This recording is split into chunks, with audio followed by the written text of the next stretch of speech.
This is a wireless iron. Look, it's magical disappearing thread. It's a ruler you can iron on top of. There's no shortage of weird, odd sewing tools you've probably never heard of, but are super useful. So allow me to introduce you to some of them. But first, we gotta introduce this guy. My name is Cornelius Quiring. That's my logo. That's my word mark. And Cornelius.ooh is my website where you can see everything I've got going on, including my pattern drafting and sewing classes. But let's learn about wireless irons.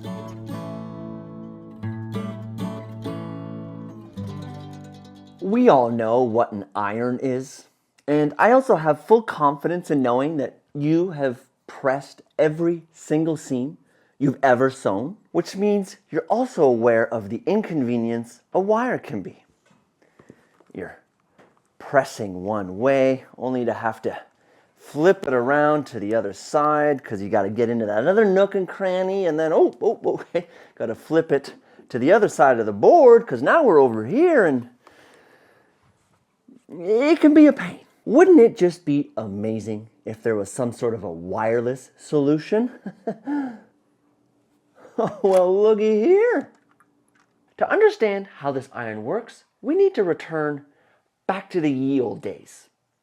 With vintage irons, you would place them on top of a hot stove to let it heat up, take it off, go press your garment, and then return it onto the stove to keep it at the right temperature. This iron is a modern day interpretation of the idea. We've got these two prongs in the back here, which very nicely clip into the port of the base, which in turn has a plug to juice it all up. It nicely heats up the sole plate at the bottom here to whatever temperature I've set it at. I go off, I do my ironing, and then as soon as I return it, it once again makes sure to keep it at the right temperature. You know, what's old is new again. But this whole wireless business, that's just the party trick to get people intrigued. It was after using it for a bit that I discovered some other features that I quite like. How often when you fill up the tank on your iron does it spill down the sides? I mean, seriously, why do they make the hole this tiny? First, you gotta perfectly line up this hole with your tap like you're some sort of a sharpshooter, but then not only that, you open the tap too quick and it ain't gonna withstand that kind of a stream. Whew, it's all going over. With this one, I just press the little button here and take the tank off. I go and fill it up, and then when I do inevitably spill something, I just simply wipe this thing down rather than having to dab down a hot iron. If you've been looking closely, you may have also noticed that this thing has a bit of a unique shape, especially I believe it's called a sole plate at the bottom. It has a point on both ends as opposed to the more traditional rounded or square in the back. The benefit of this being that, well, you can iron in any direction because you're always going forward.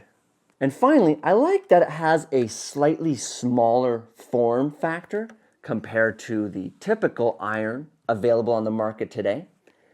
It makes it just a little bit more nimble and easier to maneuver than trying to operate these modern day yachts. Ooh, where might I be able to get one of these fancy dancy irons I hear you asking? And good news, I've shared a link to it down in the description. In fact, I've shared a link to everything I'm going to demonstrate down there. And be sure to use my coupon code CORN to save 10% off your entire order. A massive thank you to Quality Sewing for sending me all the products that I'm showing here. They're ongoing supporters of the channel, which I think goes to demonstrate that they're just great folks looking to support the sewing community. But hey, don't take it from me. Here's some comments of viewers who've also had fantastic experiences with Quality Sewing. Just head on over to qualitysewing.com or give them a call if you got any kinds of questions, and don't forget my coupon code CORN to save 10% off your entire order.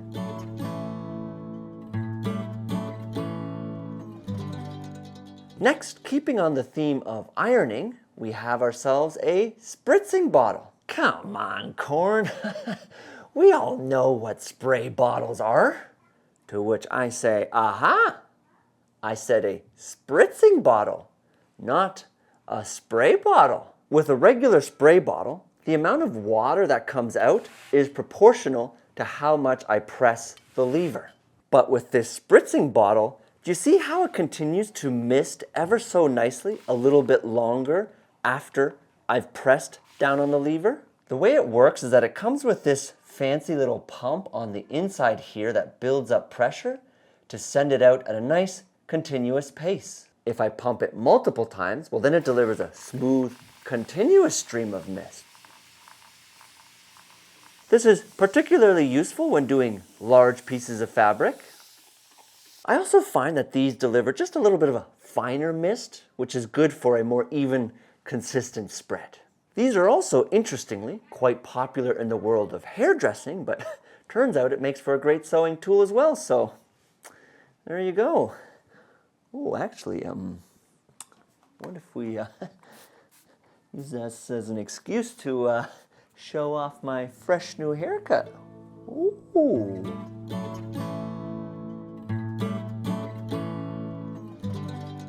Tailor's chalk is great for marking up fabrics.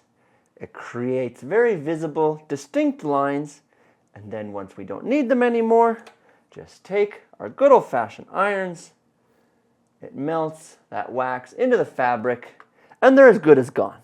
However, when I switch to white and light fabrics, that's much harder to see, which is where this little marker comes in real handy. I go ahead and mark my fabric however I need, because apparently right now I need an X, but then once I'm done with it, I just use the other side, and voila, it magically erases it.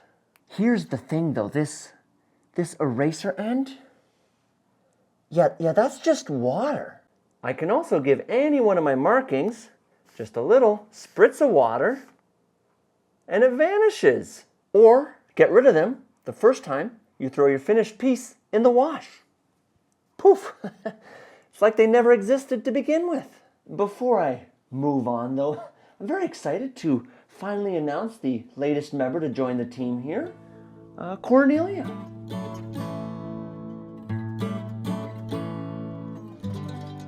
The way I typically do my hems is by first marking with some Tailor's chalk, flipping it all around the other way, folding it as much as I need, and then finally pressing it all into place. Well, what if I were to tell you we can combine all these steps into one with this here hot ruler? And by hot, I mean iron on top of it hot.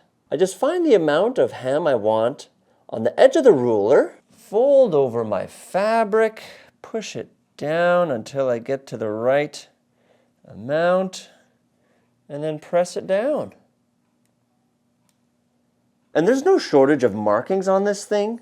It goes from 0 to 14 inches on the long end, 4 inches on the shorter end. You can even do your 45s if you want to. Now this is the big boy of hot rulers.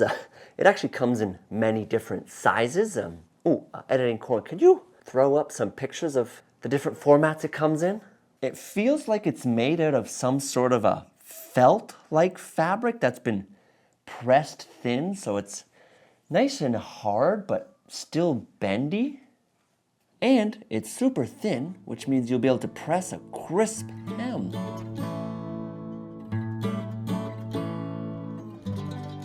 Every so often, we need some temporary stitches, whether it's basting by hand or on the sewing machine. Like the neck hole of a shirt, for example, I find it's best to do a temporary stay stitch right on the inside of the seam allowance here to help prevent it from warping and stretching as I attach the collar. I can use my regular sewing thread for this, which is perfectly fine, but I may need to remove it at the end, which can be a bit of a pain. So instead, I use this magical disappearing thread, or to ruin the secret a little bit, water-soluble thread. Let me demonstrate how it works. I'm going to drop some in my bowl of water here and watch how it slowly starts to melt away.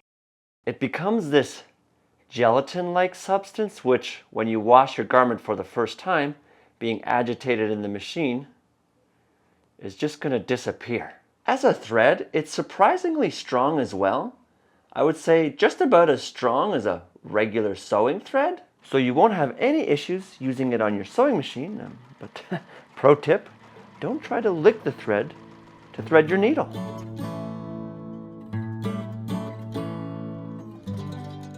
And finally, one bonus item, this here magnetic pin bowl, which apparently all of you already have one, as evidenced by the comments of a video from a while back, while this here sucker had no clue they were a thing. So, to the few of you who are left that don't know about them, allow me to present you with a magnetic pin bowl. And indeed, they are very awesome. The idea is shockingly simple. It's a magnetic bowl for your pins. You can hold it upside down and they won't come off. You can shake it and they're staying on there. And yet, so easy to take and put back.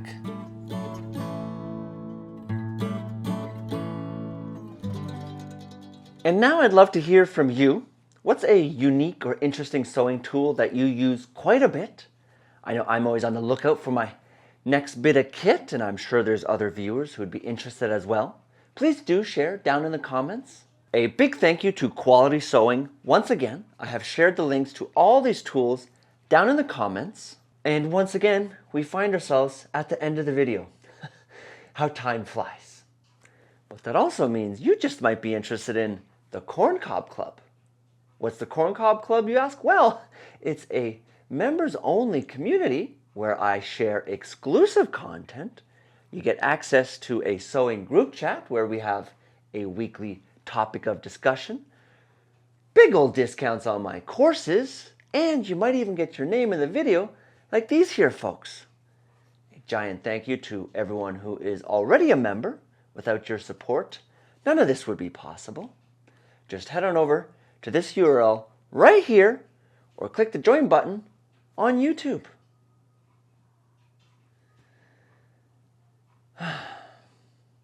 You know, time really does fly. It's amazing, isn't it?